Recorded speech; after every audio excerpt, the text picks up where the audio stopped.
Value research Hindi के podcast में आपका स्वागत है। आप सुन रहे हैं फर्स्ट पेज कॉलम, जिसे धीरेन्द्र कुमार ने लिखा है। गलत मानसिक ढांचा। निवेश का एक सबसे गलत मानसिक ढांचा यह विश्वास है कि कुछ लोग जानते हैं कि कब किसी शेयर की कीमत बढ़ने वाली है। अगर उनमें से कोई मुझे बता दे तो मैं पैसे कमा सकता हूं। निवेश की दुनिया में एक चुटकुला बहुत मशहूर है।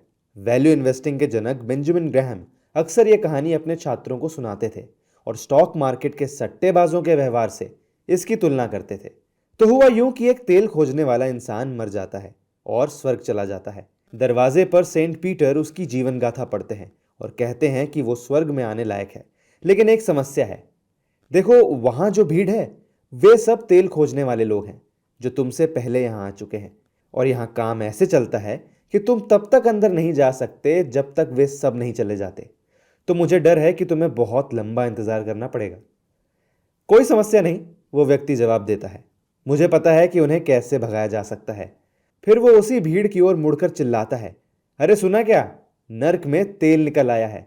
और जैसे ही उन्होंने ये सुना, वहां मौजूद हर एक आदमी नर्क की ओर दौड़ पड़ा।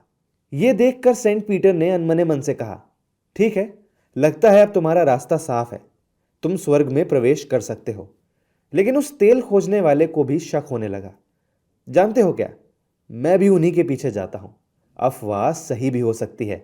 जैसा कि ग्राहम बताया करते थे, उस तेल खोजने वाले का व्यवहार आजकल निवेश रिसर्च के तौर तरीकों से काफी मेल खाता है।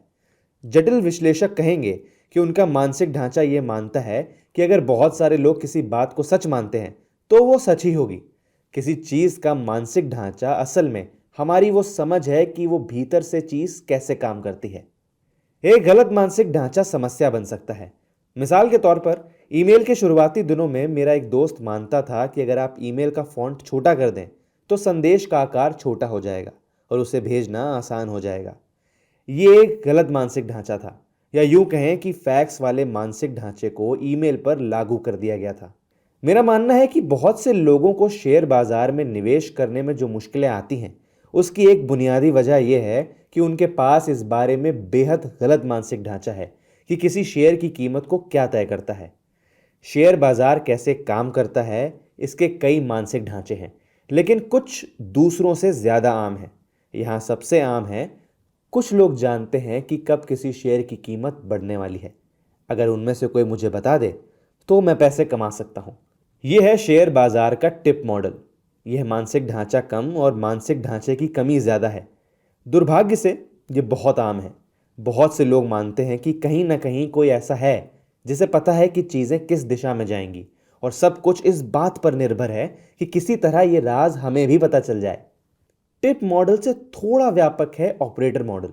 इस मॉडल में लोग मानते हैं कि कुछ लोग, यानी कि ऑपरेटर, शेयरों में हेरफेर करते हैं और जरूरत सिर्फ यह है कि ऑपरेटर क्या कर रहे हैं यह पता लग जाए और किसी तरह शेयर में सवार हो लिया जाए जब तक ऑपरेटर उसे ऊपर धकेल रहे हैं।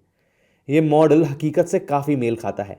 बड़े और भारी भरकम शेयरों के बाहर बहुत से शेयरों में अक्सर तथाकथित ऑपरेटरों द्वारा हेरफेर की जाती है, कम से कम शॉर्ट टर्म में तो जरूर। हालांकि यह मॉडल सिर्फ ऑपरेटरों के लिए ही उपयोगी है। कामयाब होने के लिए ऑपरेटरों को और बड़े बड़े मूर्ख चाहिए होते हैं जो उस शेयर को खरीदें जिसमें वे खेल रहे हैं।